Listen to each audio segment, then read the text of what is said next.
আমরা নির্বাচনের প্রস্তুতি নিচ্ছি। আমরা মনে করি এই অবস্থায় সুষ্ঠু নির্বাচন সম্ভব না। অনেক ছাত্র জনতা জীবন দিয়েছে, তবে ৭১-৭১-এর জায়গায় মহিয়ান, ২৪-২৪-এর জায়গায় মহিয়ান। ৭১-কে ছাড়া কোনো রাজনৈতিক আদর্শ হতে পারে না।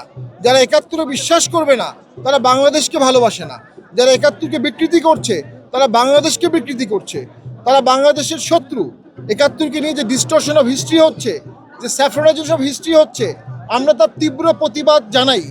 ৭১-৭১-এর জায়গায় আছে, ৭১-এর ইতিহাস ৭১-এর জায়গায় আছে।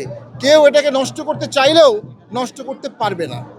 যে তফসিল দেওয়ার পরে একজন প্রার্থীকে গুলি করা হয়েছে এবং এখনও প্রকৃত আসামিরা ধরা পড়েনি।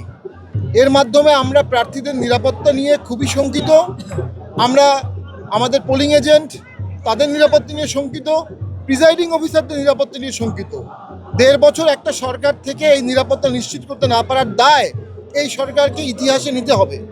আমরা নির্বাচনের প্রস্তুতি নিচ্ছি, তবে যদি আমরা দেখতে পারি যে আমাদের প্রার্থীর নিরাপত্তা নাই, তাহলে আমরা আমাদের সিদ্ধান্ত পুনর্বিবেচনা করতে বাধ্য হব। সরকার এবং নির্বাচন কমিশনকে নিশ্চিত করতে হবে যে এই নিরাপত্তা বর্তমানে দেশে আছে। এটি তাদের দায়িত্ব। ঠিক এই কাজের জন্যই তারা শপথ নিয়েছেন।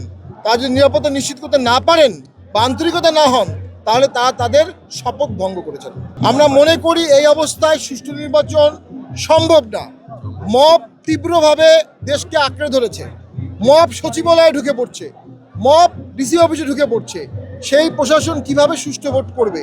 তারপরও আমরা ভোটে যেতে আগ্রহী, কারণ কোনো কোনো ক্ষেত্রে a bad election better than no election.